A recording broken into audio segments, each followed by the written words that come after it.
Bonjour à tous, alors comme vous le savez, je réponds tous les jours aux commentaires que vous mettez sous les vidéos et je note les sujets qu'on va traiter. Et aujourd'hui, j'ai reçu la question suivante qui est comment guérir de la dépendance affective. Et comme c'est un sujet qui est un peu relou, j'ai avec moi Quentin Lyons, qui est notre le responsable dépendance affective sur JRM. C'est bizarre à dire comme ça, mais c'est exactement le cas. Alors tout d'abord, dans la façon dont ça a été formulé, comment guérir la dépendance affective, est-ce que si on parle de guérison, est-ce que c'est une maladie, la dépendance affective, ou est-ce que c'est quelque chose qui est normal? Est-ce qu'on l'est tous au final? Absolument pas, c'est pas une maladie. On l'est tous, oui, tout à fait. Le truc, c'est qu'il y a une connotation négative à ça, parce que sous dépendance affective, il y a un petit peu une maladie psychologique ou un vrai problème. On est limite la victime potentielle de manipulateurs et de pervers narcissiques, etc. Enfin, il y a vraiment une question de terminologie sur laquelle il faut faire attention. Être dépendant affectif, c'est tout à fait normal, mais vraiment complètement normal. Je vous donne comme parallèle la respiration. On a besoin de l'air pour vivre. Si je vous dis que vous avez besoin de respirer pour vivre, pour vous c'est normal. Et bien de la même manière, on a besoin d'affection. On est des êtres sociaux, les êtres humains sont des êtres sociaux. On a besoin de contact social, on a besoin d'affection. On a besoin de l'affection de nos parents pour pouvoir grandir. Et après, on a besoin de l'affection de nos amis, donc de si on est nos dépendant, proches, etc. C'est normal. C'est tout à fait normal. C'est pas la dépendance qui pose un problème. Le problème vient d'où alors? Le problème vient de la réponse qu'on fait à cette dépendance. C'est-à-dire que, supposons que vous manquez d'estime personnelle, vous manquez d'amour propre, et que vous allez trouver dans les relations aux autres un espèce de miroir qui va vous conforter dans le fait que vous êtes une belle personne. Ouais. Ok. Vous allez sans arrêt vous nourrir de ce miroir social, de vos amis, vous allez sans arrêt sortir, vous allez sans arrêt chercher un miroir qui va vous faire du bien, qui va vous rappeler que vous existez déjà, et ensuite que vous êtes une personne qui a de la valeur. Vous allez avoir cette sensation de valeur.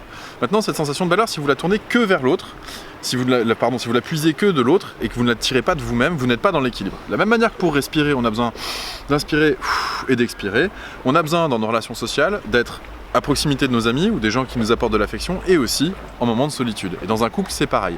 Maintenant, les gens qui sont trop angoissés, qui ont un petit peu trop de mal, et la manière dont ils répondent à leur dépendance est un petit peu trop intense et trop problématique, ce serait un petit peu comme si je vous dis que vous avez besoin de dioxygène pour votre corps, qu'est-ce que vous allez faire? Vous allez faire que inspirer.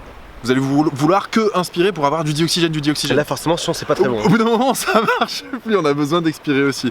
Voilà, la dépendance affective, son plus gros symptôme, c'est de centrer toutes vos décisions sur l'autre, pour pouvoir préserver la relation. Si toutes vos décisions, vous les centrez par rapport au désir de l'autre, aux besoins de l'autre, et que vous oubliez dans l'histoire, à ce moment-là, vous répondez de manière décalée à cette dépendance affective, parce qu'au lieu de vous nourrir vous nourrissez l'autre, et vous disparaissez dans l'histoire.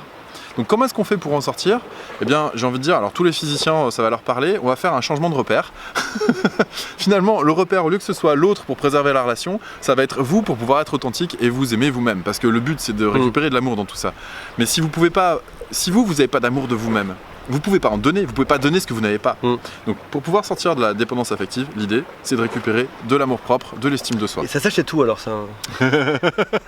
Si jamais vous voulez acheter de l'estime de vous, ok, c'est pas si simple. On est sur des formats courts, on est sur des formats de quelques minutes sur YouTube, parce que pour plein de raisons qui vous intéresseraient même pas de savoir, on est sur des formats courts. On peut pas tout expliquer forcément. Non, si jamais vous sentez que vous êtes peut-être dans un cas où vous avez envie de guérir, mais c'est pas le bon mot, de la dépendance affective, il y a Quentin qui est là et vous pouvez le contacter en cliquant juste là sur la case rouge qui s'affiche ici. Dans les coachs, vous descendez un petit peu, vous allez voir, vous allez tomber sur lui. C'est notre responsable, notre chef de dépendance affective. C'est lui qui traite tout ça. Il en a même fait un livre, il a même fait des vidéos, il fait même des conférences dessus, donc n'hésitez pas. Posez-lui la question, ça l'éclate. Il sera content, il sera content. D'autres seraient peut-être pas aussi éclatés que ça d'en parler. Je vais vous dire pourquoi ça m'éclate. Je t'interromps. Je vais vous dire pourquoi ça m'éclate. Parce que je suis un ancien dépendant affectif.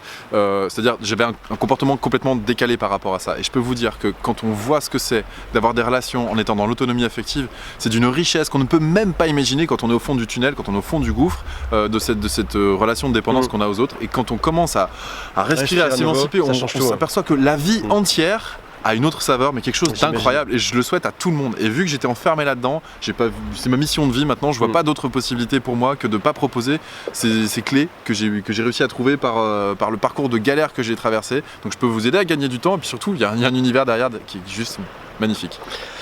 Merci pour tout ça. Merci Antoine. Ça fait plaisir, reviens ici quand tu veux.